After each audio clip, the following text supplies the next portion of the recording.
Something weird has been happening with YouTube lately, and I think I've finally figured out what's going on. If you've been thinking about starting a YouTube channel, this might actually be the best time in years to do it, because what I've been seeing could help smaller creators compete with the big channels in ways that weren't possible before. Look, I've been focused on YouTube for the past 2 years. I've seen a lot of the algorithm change, every wave of creators rise and fall, and this time feels different, really different. Here's what I think is happening. In 2024, Google integrated their AI system Gemini into YouTube. At first, it was just running quietly in the background, learning from videos, analyzing patterns, and studying how people watch content. But after months of fine-tuning, it looks like Gemini is now influencing what YouTube recommends and ranks. I don't think it replaced the old algorithm, it's more like the two are working together. Now, that might sound intimidating, but it's actually the opposite. If you're starting fresh, this shift could be your advantage. If you understand how this new system thinks and what it looks for, you have a real shot at competing with bigger creators, even without a massive subscriber base. And after months of experimenting across multiple channels, I want to show you exactly what I've discovered and how you can use it too. The biggest shift I've noticed, it's not just about entertainment anymore. It's about viewer experience. The system doesn't care if you've got cinematic editing or flashy transitions. What it cares about is whether your video matches what that specific viewer actually wants to see next. Think about it. If Gemini has been tracking everything people search, click, and watch, it knows when their interests change, when they stop caring about certain topics, and what keeps them watching. That's why YouTube feels way more personal lately. And if you've noticed all the recent updates, especially the age verification stuff, it makes sense. YouTube is basically building profiles of every viewer. From a creator's perspective, this is actually good news. Instead of trying to guess what might randomly go viral, you can focus on making videos that align with what the system already knows people want. The old YouTube rewarded raw view count. The new YouTube seems to reward relevance and retention. It's less about blasting your video to millions of random people, and more about showing it to the exact right audience. This shift levels the playing field for small creators. A big channel might publish a video that racks up 50,000 views, but if it's not tightly aligned with the audience's current interests, the algorithm won't push it further. Meanwhile, a smaller channel with just 500 views could get promoted harder if it nails the specific intent of viewers at that moment. Here's a practical example.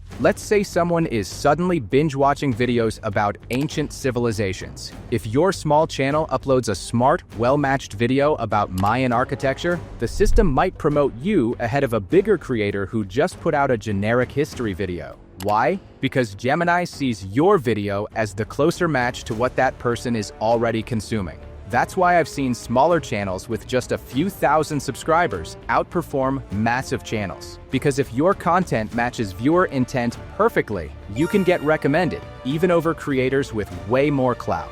I've tested this across multiple niches, and the pattern is consistent. When a video lines up precisely with what viewers are looking for, the reach is noticeably stronger. Let's talk about visuals, because this is one of the most underrated shifts. The system now seems to analyze every single frame of your video. Faces, objects, text on screen, everything. And it cross-checks whether your visuals actually match the topic.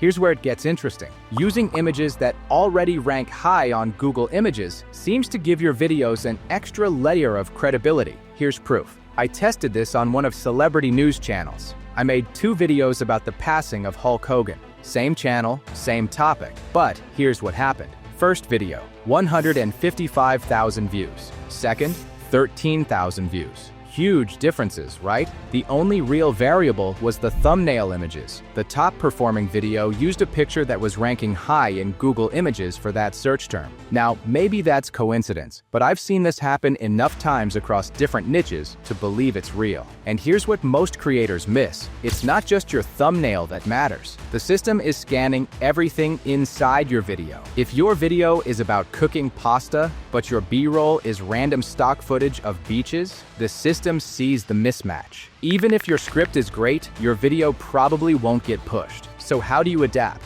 You don't need to steal images. You can recreate high-ranking visuals with AI so they're legally yours. Use reference photos as inspiration for your thumbnails. Pay attention to patterns. What kinds of faces, colors and layouts show up for your niche. Replicate the style while staying original. Once I realized this, I started paying closer attention. I began researching not just what images rank on Google, but also what kinds of visuals successful videos in my niche consistently use. That one change alone has lifted performance on multiple channels. The second big factor is audio. And I don't just mean your voiceover quality. I mean how the system transcribes and interprets your audio. It seems to look for dates, names, locations, specific facts, basically authority signals. This helps Gemini determine if your video is legit and credible. So if you sprinkle in fact checks, specific details, and context, it probably boosts your authority in the system's eyes. But here's the crazy part. Background music and tone also seem to matter. If your soundtrack is sad, uplifting, mysterious, or intense, the system recognizes that emotional signal and categorizes your video accordingly.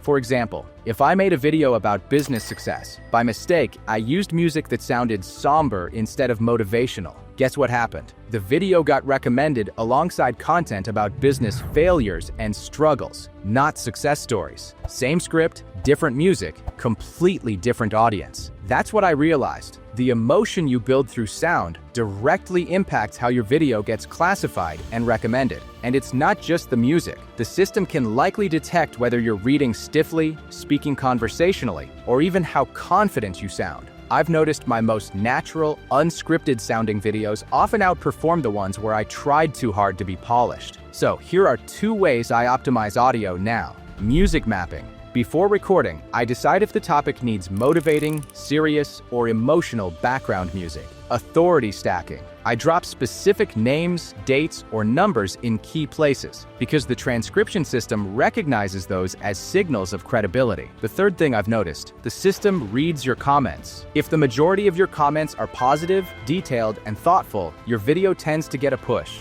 If they're negative or spammy, your video might get suppressed. This changes how you should ask for engagement.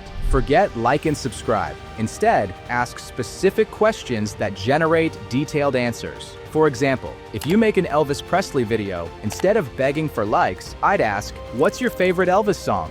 When did you first hear Elvis? When people reply with names, dates, or personal experiences, that gives the system extra context. It's like stacking authority signals. And here's something wild. I've seen videos with fewer total comments get better reach than videos with hundreds of one-word comments. Why? Because the quality of comments mattered more than the quantity. Low-value comments like nice video or first don't really help. High-value comments that share details, opinions, or facts give the AI more signals to work with. Now, I create videos that naturally invite deeper responses, and I reply in ways that encourage discussion. That combination has been a quiet game changer. So if you're watching this right now, I'd love it if you left a thoughtful comment about what part of this breakdown stood out to you most. It helps more than you think. And for those who really want to start a YouTube channel or want to know more about the strategies that I use and get the whole blueprint, I'm hosting a call very soon with the people in my community where you can learn and ask direct questions to me. And I mean really unmute your microphone and talk directly to me. If you want to take this deeper and get all my strategies, then you can join by clicking the first link on the description and get all my secrets. I'll see you in the next video.